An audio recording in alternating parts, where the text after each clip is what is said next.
코스피가 6월 25일 3,100포인트를 돌파했습니다. 그런데 왜 올랐을까요? 여러 가지 이유가 있습니다. 그 중 하나는 불확실성 해소 때문입니다.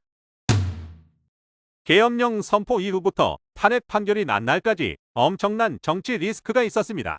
그러나 윤석열 전 대통령이 탄핵되고 이재명 대통령이 당선되면서 정치적 리스크가 낮아졌습니다.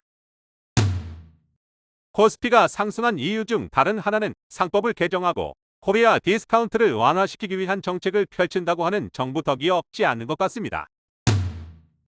빌드업은 정부가 정책을 펼치면서 했고 시작은 외국인과 기관이 했지만 지금은 개인이 주가를 부양시키고 있습니다. 제일 대표적인 기업이 네이버와 카카오입니다. 다음 표는 네이버와 카카오의 지분표입니다.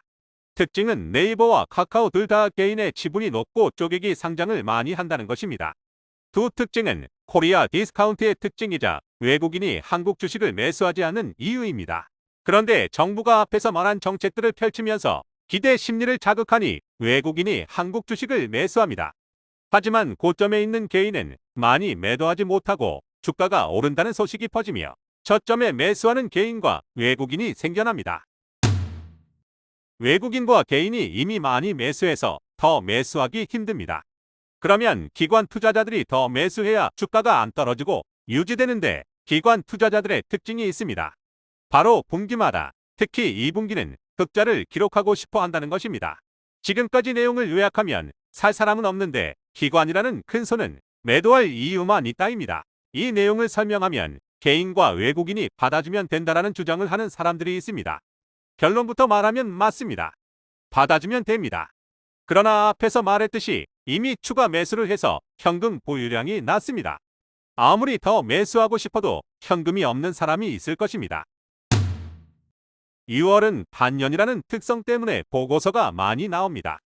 CPI, 경제 전망 보고서 등 여러 보고서가 나오는 시즌이고 시장은 이 보고서에 예민하게 반응합니다.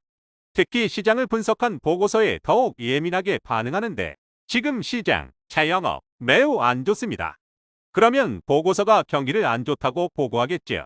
그러면 주가가 내려가는데 이 현상을 조정이라고 합니다. 코스피가 오른 이유는 명확하고 오르는 것이 맞습니다. 그러나 속도가 너무 빠르고 여러 이유로 조정에 들어가거나 심한 경우에는 하락할 수 있기 때문에 지금은 현금 보유량을 늘리면서 투자를 해야 합니다. 오늘은 코스피가 왜 상승했는지와 코스피가 하락할 수 있는 요인들을 분석하는 영상들을 제작해봤습니다. 다음 영상은 마지막에 말한 현금 보유에 대한 영상으로 찾아뵙겠습니다. 구독과 좋아요 부탁드립니다. 감사합니다.